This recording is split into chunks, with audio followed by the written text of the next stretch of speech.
There goes my hero. Watch him as he goes. Holy smokes, Dylan Guenther, the hero of the hockey clubbers. Jeez Louise, 2 consecutive overtime winners. Who's seen anything like it? I haven't. From Dylan Guenther, the Costco kid himself. Kenny's wearing the shirt.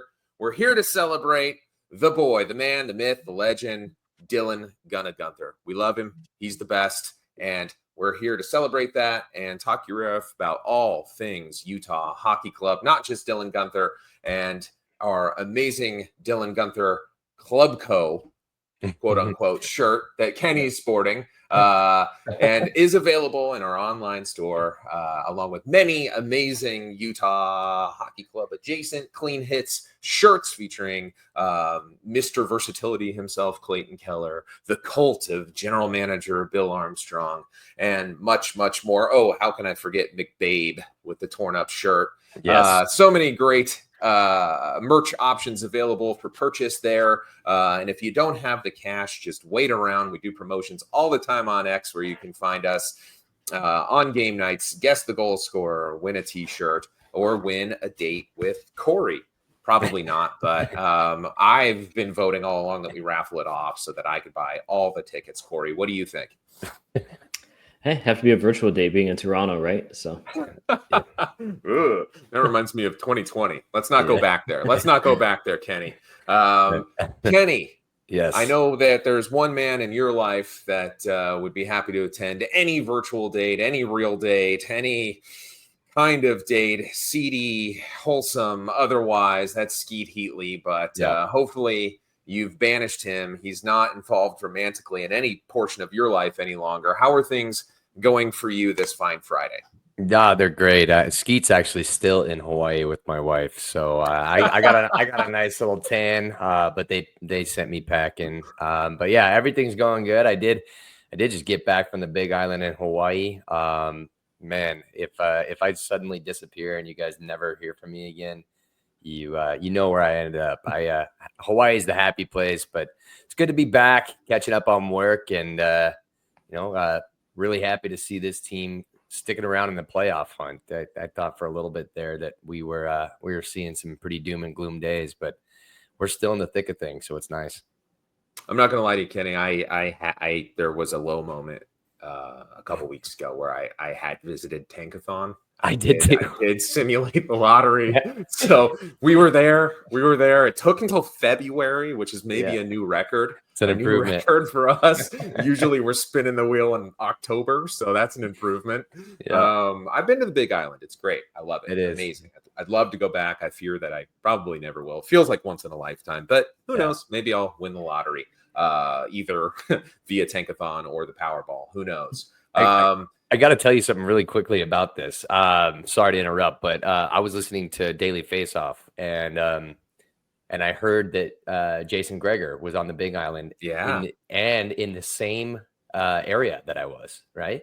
And I might have had a few Mai Tais while I was there, but I do remember I was sitting there, and I was sitting next to this big group, and there I could hear the Canadian accent, right?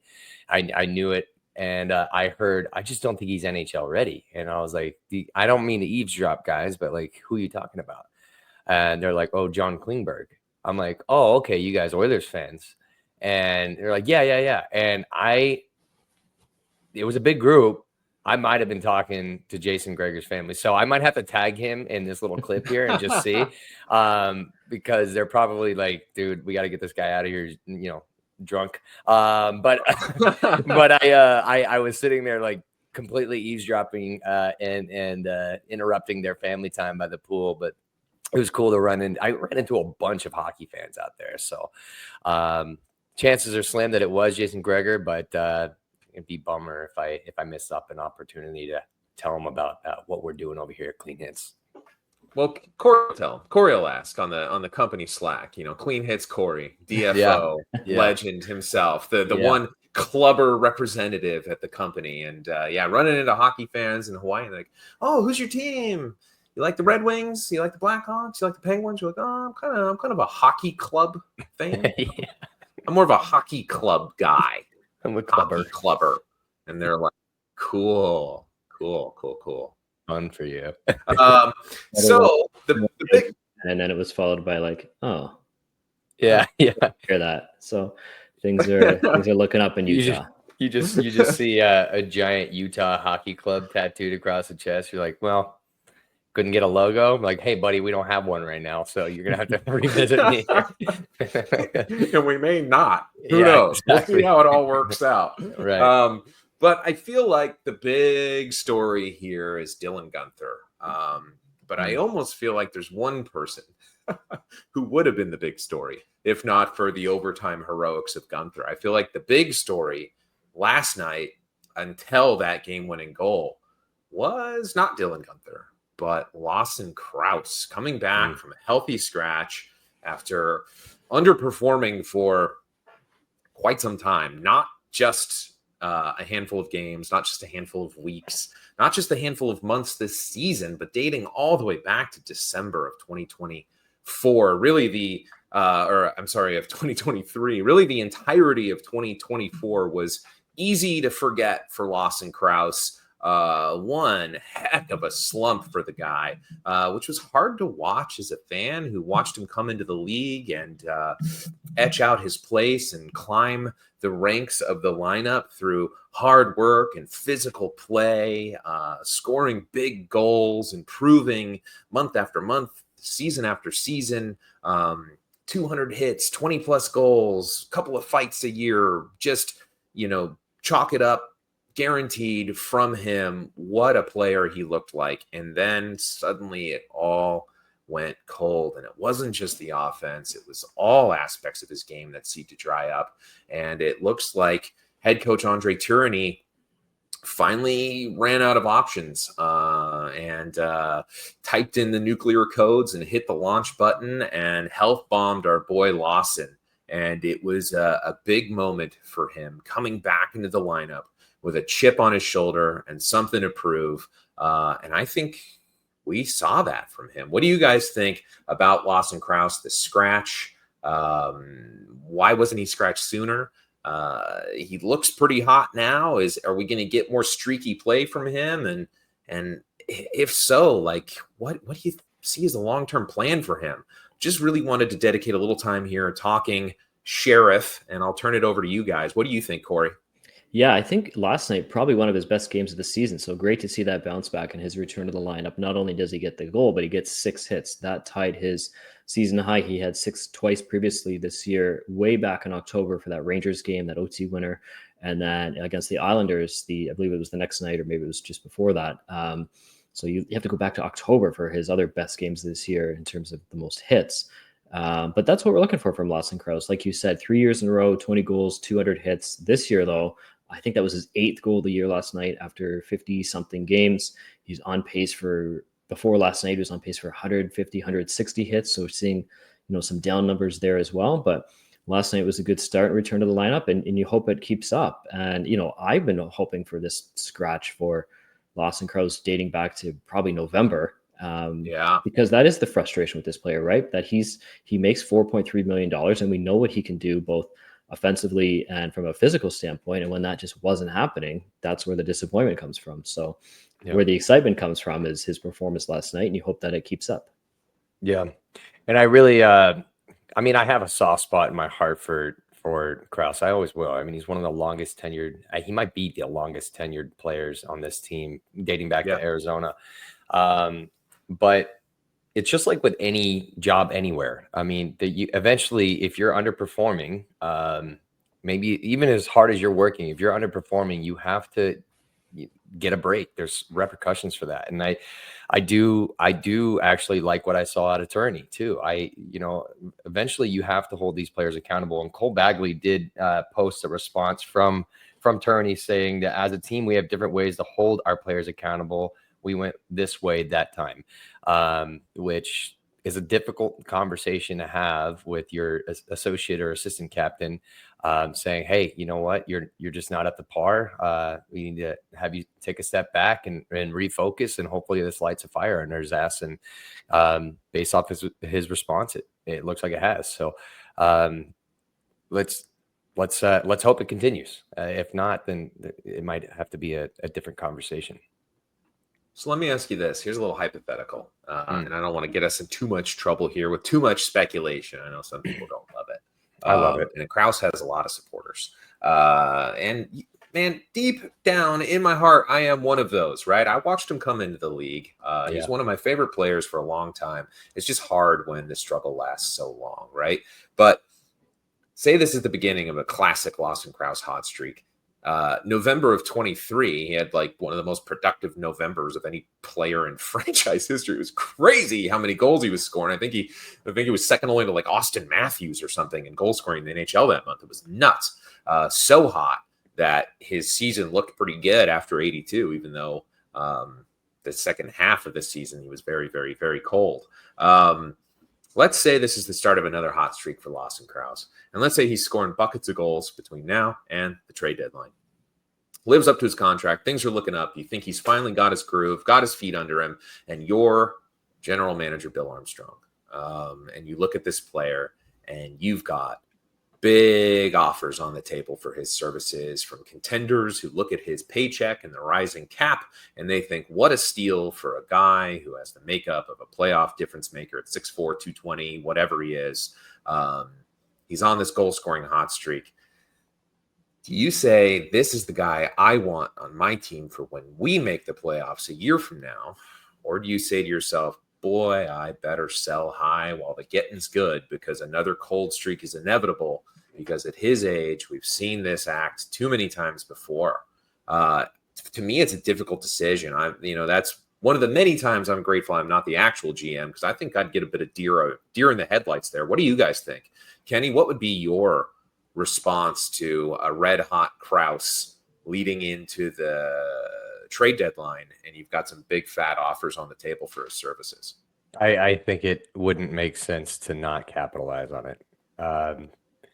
You hit the nail on the head. I mean, contenders are going to be looking for this guy.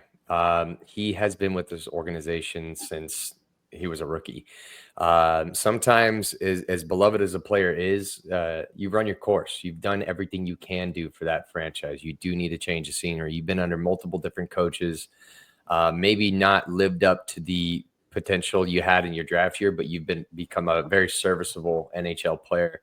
And who's to say? I have no inclination that this is true, but who's to say that he's not looking for a change of scenery at this point too?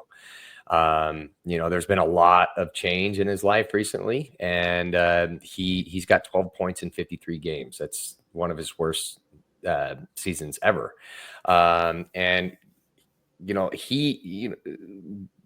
NHL isn't forever. And unfortunately, you do see players that, have played in the league for 6-7 years and all of a sudden fall off a cliff one season, and then they get buried in on the fourth line on one team, and then the next year they're looking for a job in Europe. So who knows? I'm not saying that that's the trajectory that Lawson Crouse is on, but I do think that if he does get hot, Bill Armstrong is smart enough to know that if he's getting good offers for contending teams, that he's going to capitalize on it. So I do think if someone approaches us about Crouse and it's a good offer, it's not for like a fourth pick or a third pick, for not third overall, you know what I mean? Third round.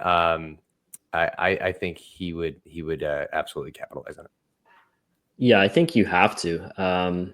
One hot month doesn't erase like you said, Trent, the forgettable 2024. So I think if those offers are on the table, you have to take them. And I think you have to take them too, because as much as you're losing a big body player, you also have some coming in with Cole Baudouin, with Daniil Boot, with T.J. Ginla. And the other side of it too is if you don't trade him and he slides back to what we've seen up until last night, it's very hard to trade. The only thing you're going to get back is another struggling player with a big salary. So I think if their offers are on the table and he has bounced back, then I think you have to seriously consider them. Right. What about you, Trent?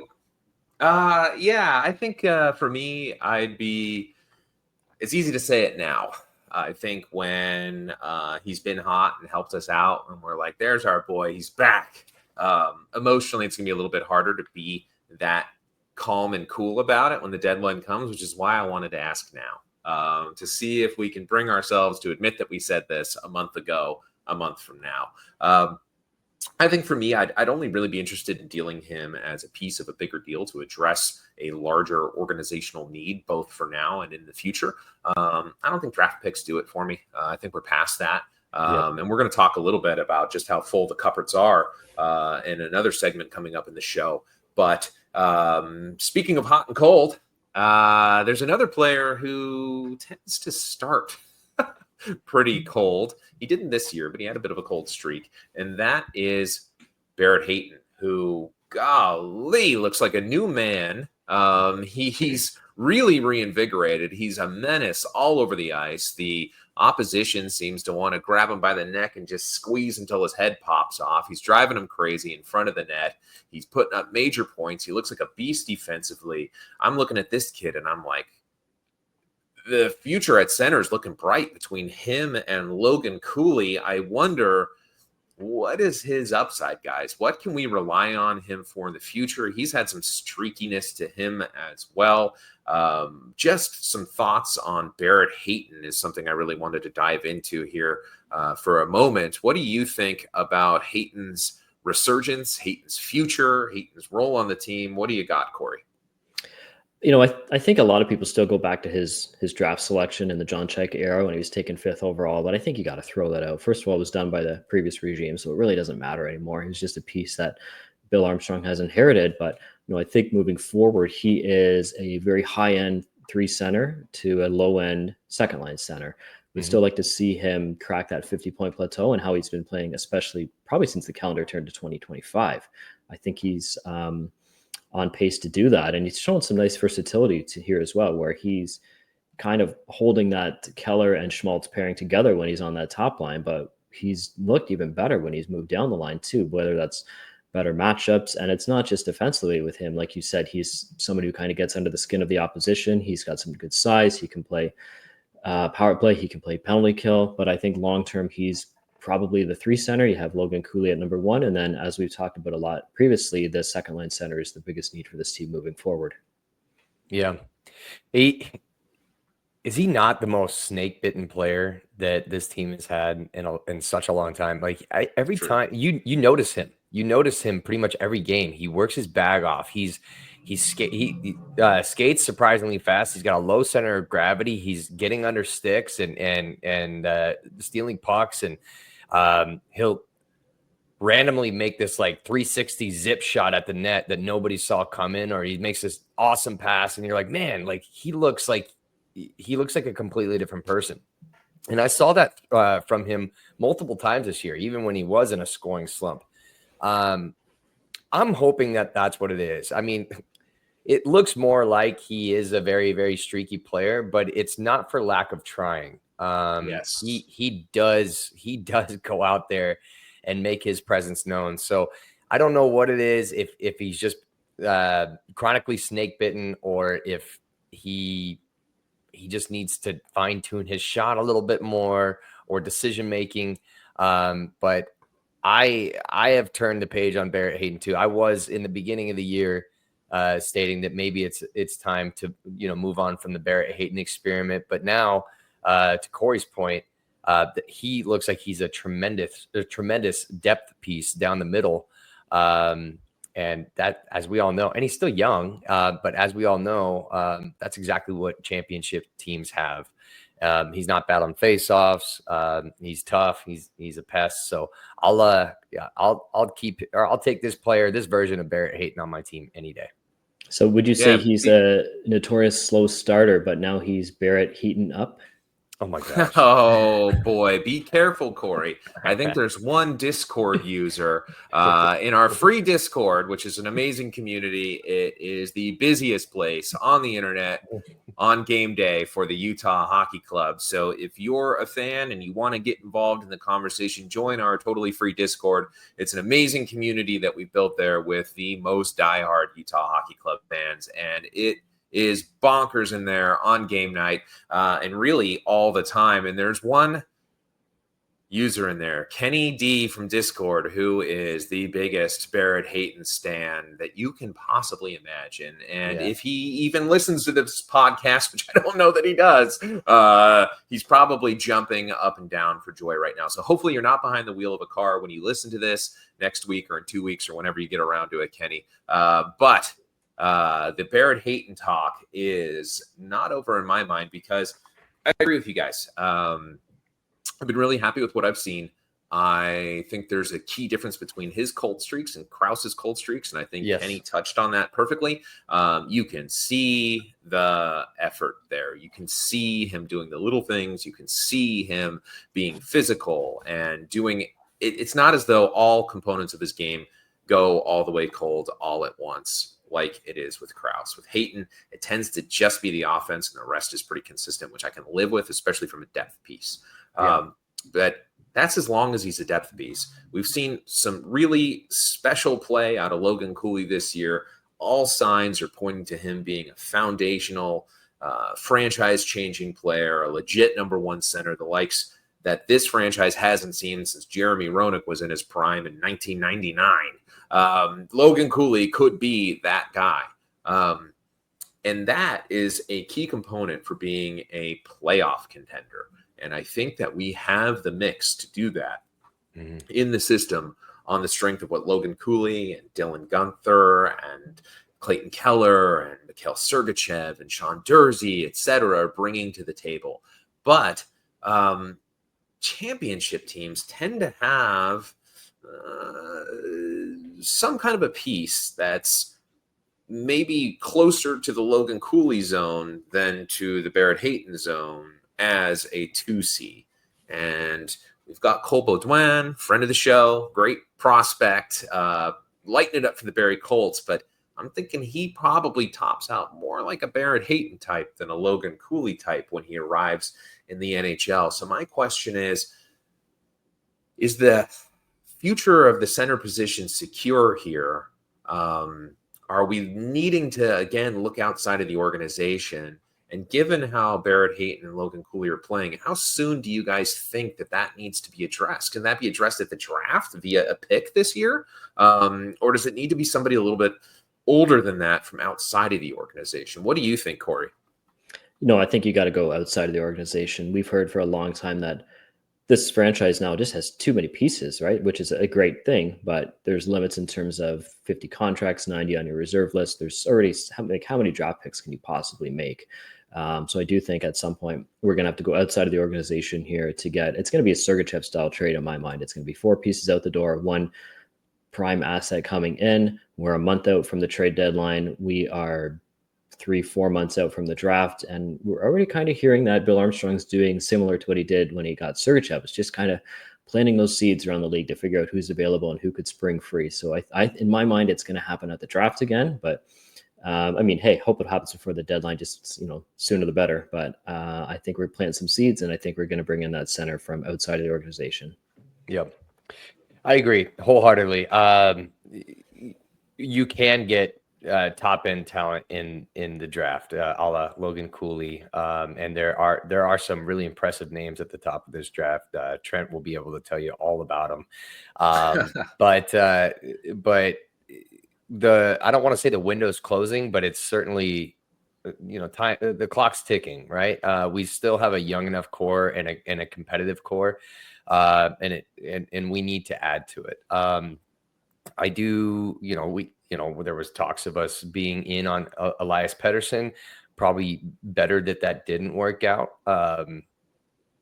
But you never know. I mean, you see players get traded all the time that you had no idea. There was no rumors swirling around them. And I mean, Sergachev was one of them, right? So I've heard, I forgot which podcast it was. I think it was the Daily Face-Off that people don't really like talking to Bill Armstrong because he always asks for their best players. And they're like, and so it's good to know that he's poking around. And what I do feel, this is my bold prediction here, guys. I do feel that we are going to somewhat stand pat We're going to make some minor tweaks here. We're going to see a couple guys on our on expiring deals probably get shipped out, and we'll talk about a couple of those names later. We might add a couple like future pieces, maybe a depth piece that we've been eyeballing. And I think that next year will be the year that it's, I don't want to say playoffs or bust, but pretty damn close to that. We are a significant amount of time into this rebuild here. And I think Bill Armstrong has made moves recently and spoke to the media recently, expressing his angst to be there. And if we do relatively stand pat over the remainder of the year, be prepared for the busiest and most money spent and crazy exciting summer that we'll ever have. And I'm almost hoping that that's what we do, because there's nothing better than sitting outside by the pool, having some drinks with some friends, and then you get a tweet from Elliot Friedman saying, Utah Hockey Club breaking, like that's the best time of the year during the silly season right around the draft. So I have a feeling that that's what's going to happen. And I definitely think that addressing a number one center is probably going to be where we're at. Yeah, I can see it. And, two guys who are certain not to be traded are Dylan Guenther and Logan Cooley. Dylan Guenther, of course, signed what we thought at the time was a pretty massive extension this last offseason. And Logan Cooley's up for a new contract. Now we're hearing that Mikko Rantanen's looking for $14 million a year. And Corey, can you remind us again what Dylan Guenther got AAV-wise? 7.1 and a whole bunch of numbers after that, but we'll just round down to 7.1. So Mikko Rantanen is looking to make literally double what Dylan Guenther's making over the next 7. Well, Dylan Guenther's contract kicks in next year, right? So if Rantanen signs with the Carolina Hurricanes, we're looking at probably a similar length deal for a much older piece, making literally twice as much. Rantanen's an elite player in this league, one of the top wingers in the NHL. But boy, I would not trade 2 Dylan Guenthers for him. That's for sure. Right. So Dylan Guenther looking like an incredible bargain deal.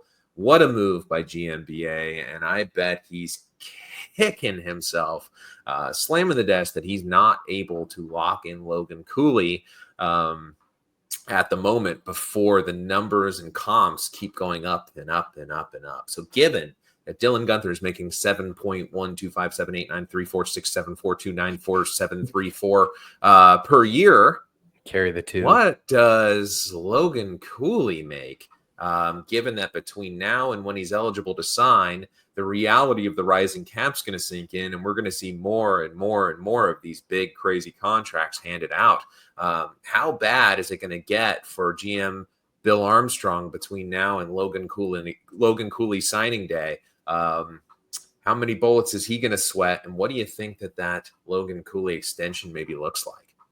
Yeah, so Cooley can't sign until July 1st, but we just saw the cap numbers come out for next year. I think it's 88 million this year, around there, going up to, is it like 95 and then 102, 103, and then jumping to like 113 or something, right? So,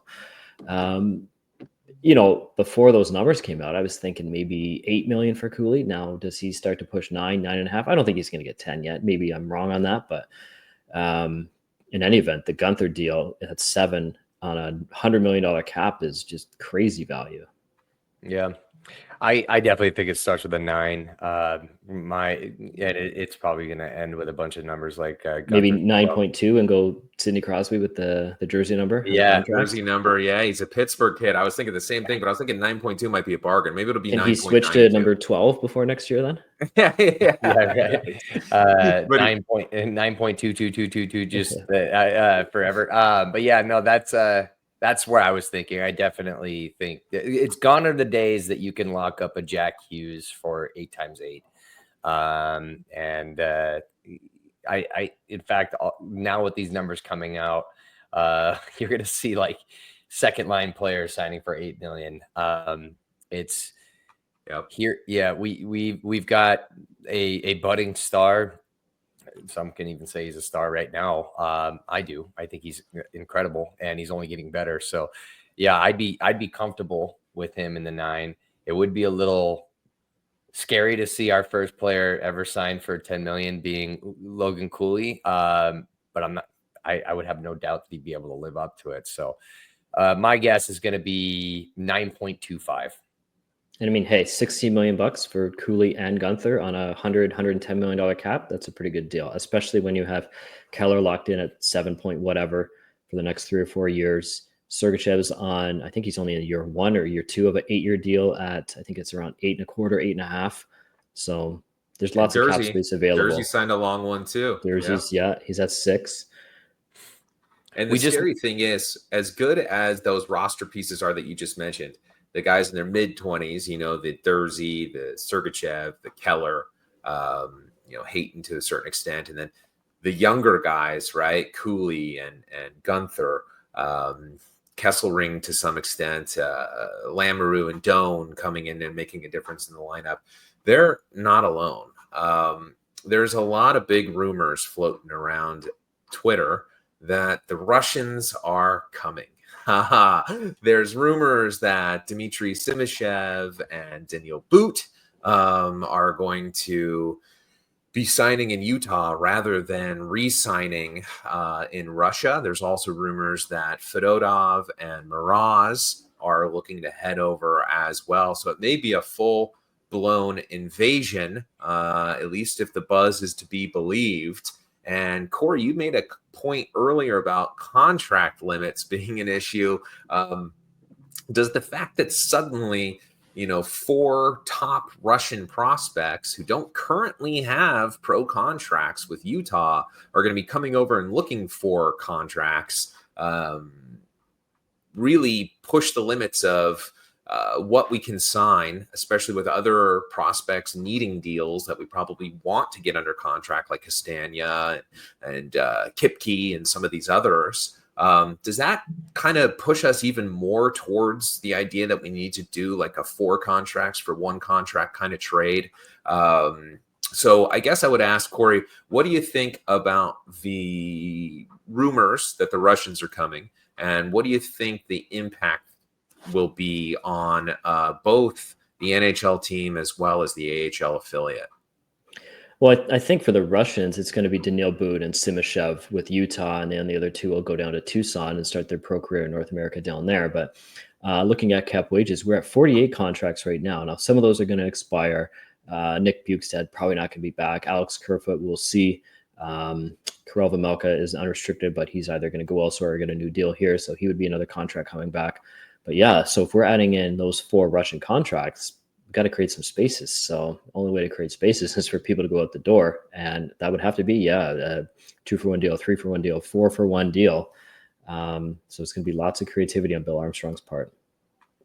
Yeah, and Kenny, we're already seeing in Tucson guys like Julian Lutz and Matica struggling to get playing time and opportunities down in Tucson, getting healthy scratch some games, getting limited minutes, having limited production. As we continue to sign these entry-level contracts, is that team going to get either a little bit too full or a little bit too young if the only option is to move out the veteran contracts there to make room for the kids? Is that a healthy environment for them to grow? As we're looking to see all these exciting prospects we're all looking forward to start signing, what does that mean for the organizational depth? What are your thoughts? Well, it would become too saturated either way. So there's definitely something that would need to happen, and I agree. With Corey's point that it's going to be a 4-for-1 deal, very similar to Sergachev, and we are going to lose some prospects that might hurt a little, might sting a little, and the reason why is because we might have hit on quite a few of the draft picks we've already made, and that's credit to our scouting department and Bill Armstrong. And teams are calling about them, and so some of these guys, like a Lutz, who we all have high hopes for, other teams might have high hopes for him too. And players that we got really excited about when they were drafted, you're probably going to see them shipped out. I mean, look at with Geeky. I mean, I was really pumped with Geeky, and Matthias Michelli, right? Can't even get in the roster right now. Yeah, exactly. So it's going to hurt a little. It's going to sting a little, but this is all part of the plan. You can only draft so many players and sign them to contracts. You're either going to waste a draft pick on them and lose them, or you gotta ship them. And this filling Tucson with a bunch of rookies from different countries. It's not a healthy environment. You have to have a healthy balance of veteran presence and young future to develop. And so it's almost inevitable that you are going to see a good chunk of these guys being shipped off. Yeah, and I think that it goes with what General Manager Bill Armstrong has said all along. You stack good player on top of good player on top of good player on top of good player, and then you figure it out.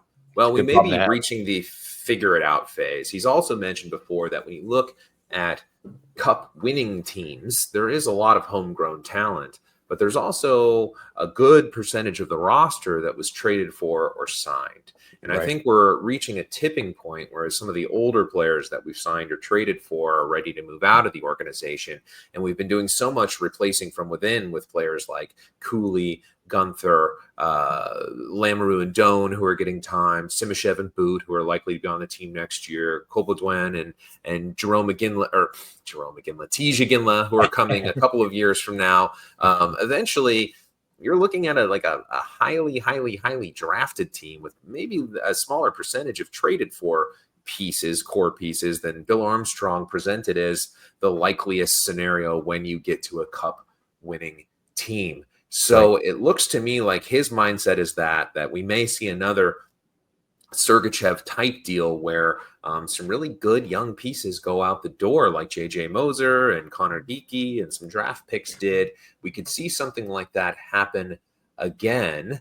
I know that there's been hints of big moves out on the market. We've seen a lot of the big insiders and big names weigh in. David Pagnotta from the fourth period is talking about Rantanen and Marner being signed here. Drager is dropping little Easter eggs like a mammoth return for veteran players from St. Louis.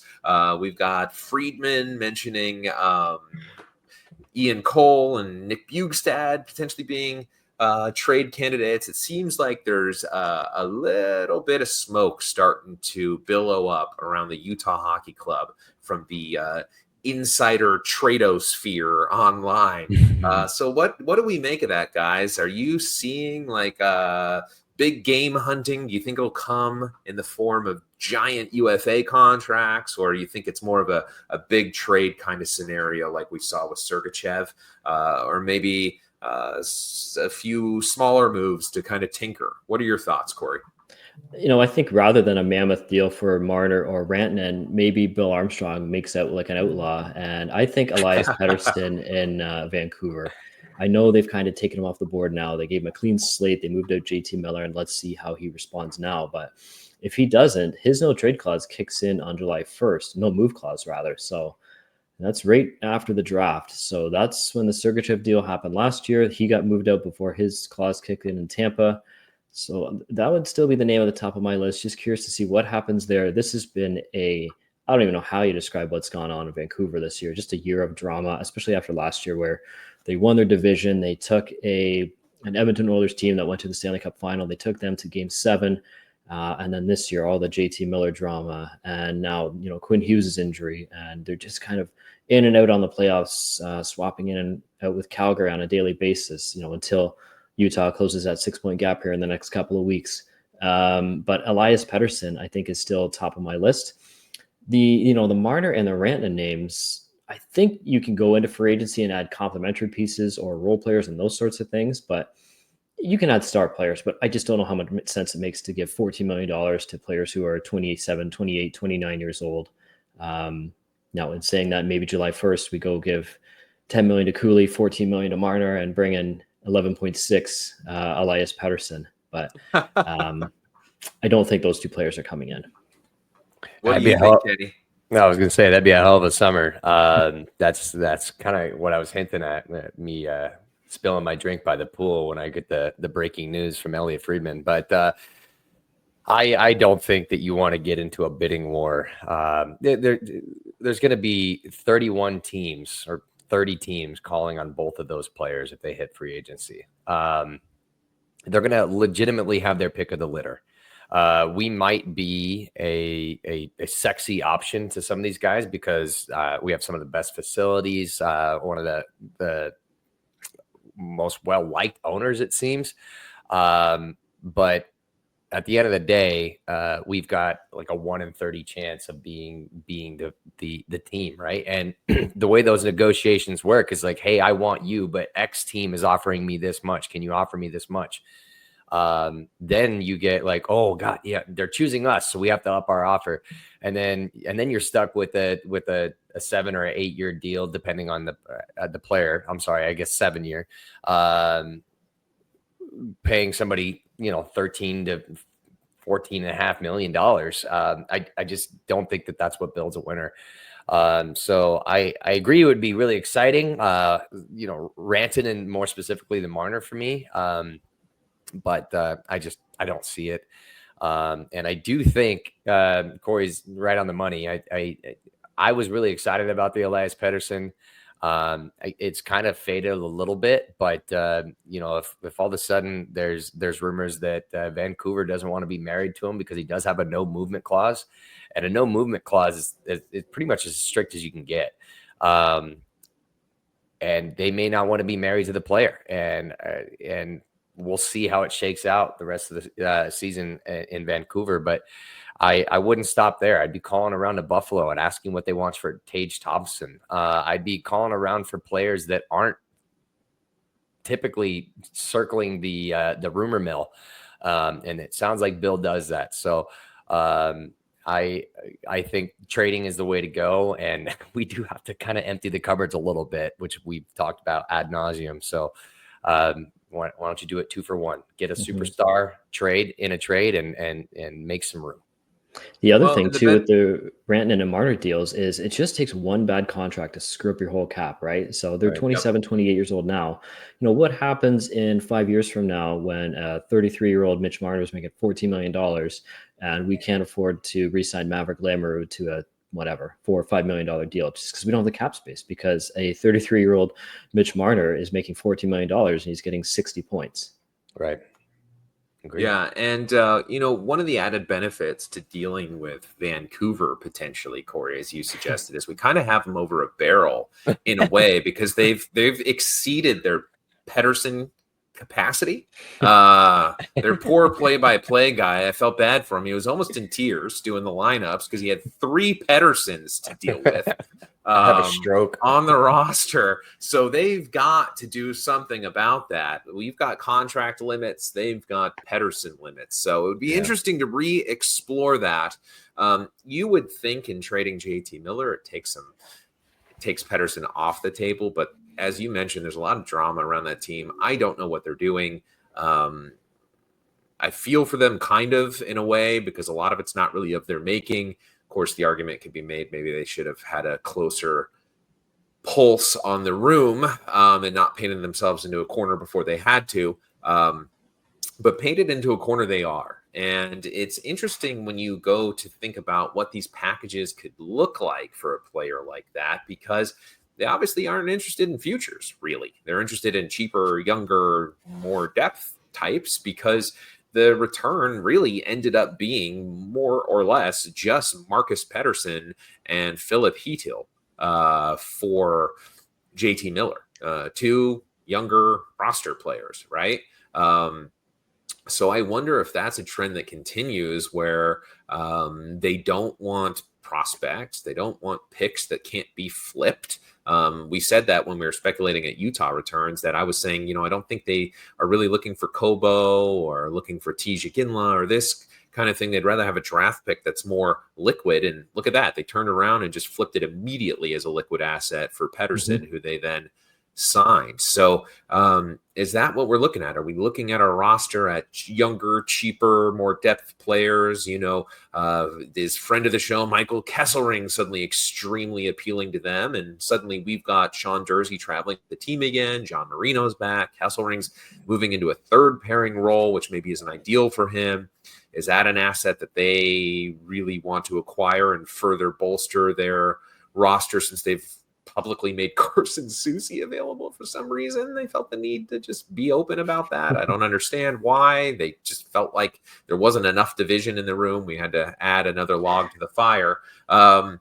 We've got Matthias Michelli, who's not playing. Is there enough ways to kind of reconfigure this in a way that we end up with a Mikhail Sergachev type return package that's actually appealing for that team? Is there any chance that comes before the playoffs for them, or is any potential Elias Pettersson deal definitely an off-season move? Yeah, in my mind, that's a drafted deal. We're 1 month out from the trade deadline. I mean, it could happen, but it just seems like there's so many pieces involved. We're right neck and neck with him in the standings. And I do think they want to give Pettersson an opportunity here. They cleared the slate in getting rid of JT Miller. So now Pettersson has the opportunity here to see how he does through the stretch. And if Vancouver makes the playoffs, how he does there as well. In Vancouver, media crazed market, the bad optics trading JT Miller 1 month and PD the next. So I agree with you. There's probably too many PDs there. Sorry, I really wanted to say that. No, I think that it's absolutely they're gonna let him have the reins for the remainder of the year and say, okay, this is kind of what you wanted. Now pony up. And if it falls apart, there's going to be many contributing factors. Their goaltending's been shaky. Their star players have been injured or sat out for a multitude of reasons, but he could very well be on the block in the summer, and that's when it's happening. I don't see them trading before. Yeah, that makes sense. And like with the Sergachev deal, we were speculating at all the different pieces we could be adding. We didn't ever think we would be getting a piece of that caliber, and there weren't Sergachev rumors circulating everywhere. I think everybody was floored when that trade got called early on day 2 of the draft. And I think that, that could be something too. You don't know which teams are really ready to have a foundational shift and really shake things up and pivot. Usually you don't learn that at the deadline. Usually once they've done a post-mortem on their season and made some more fundamental changes, that's when they commit to maybe returning Bill Armstrong's calls that they've been clearing, because they know he's just wanting to ask about Mikhail Sergachev, which of course we're not going to trade him. Are you nuts? And then 6 months later, it's old Bill calling again. Maybe we should answer this time and see what we can get. The door. Yes, exactly. Yeah. Grim Reaper's at the door. Exactly. So it'll be interesting to see how it plays out. Yeah. And maybe this deadline will be a little bit more about giving some of our older players on expiring deals an opportunity to try to win somewhere else. We've seen guys get dealt before and come back, like Nick Bjugstad. So who's to say that couldn't happen for somebody like Oli Mata or Ian Cole, or really any of these other veterans that we might rather keep, but we might also like to get a return for and let him have a chance elsewhere. Or maybe Dylan Guenther's hot streak coincides with one from Lawson Crouse. We get Logan Cooley and Sean Dursey back, and we're in the mix all the way to the deadline and beyond, and we're not interested in making any sell-off deals at all. So a lot will happen in the next month. A lot remains to be seen. I'm excited to keep an eye on that and track it. We'll be covering all of it here on Clean Hits on the podcast, as well as the written blog, and of course, all day, every day in our Discord. So with that, I'm all out of things to say. Anybody else have anything they want to add? Kenny, how about you? I don't mean to single anybody out on this podcast, but go Team USA. Ooh, 4 nations. I didn't even think about that. You're right. It's okay. It's okay. Love you to death, Corey, but gotta root for the boys. So fair enough. Hey, that's what I got. Utah's got 2 more games to go before the break. Let's just keep the winning streak going and close that gap with Calgary, Vancouver. Yep. All right. I love it. All right, guys. So for Clean Hits Kenny, Clean Hits Corey, and Brad, who has had his home broken into, then had the flu, then is really down in the dumps. So when you see him in the Discord, give him a little bit of a virtual attaboy, a pat on the back. Our boy needs some uplifting. He'll be back in the driver's seat hosting this thing next week. So it's less of a disaster with me behind the controls. So big ups to Brad. We miss you, pal. And go Hockey Club, Mammoth, Yeti, Tusks up. Outlaws. Tuss up. That's it. There we go. Tuss up. All right.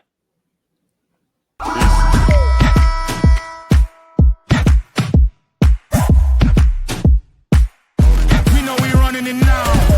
Watch the game change. Watch the game change. Watch the game change.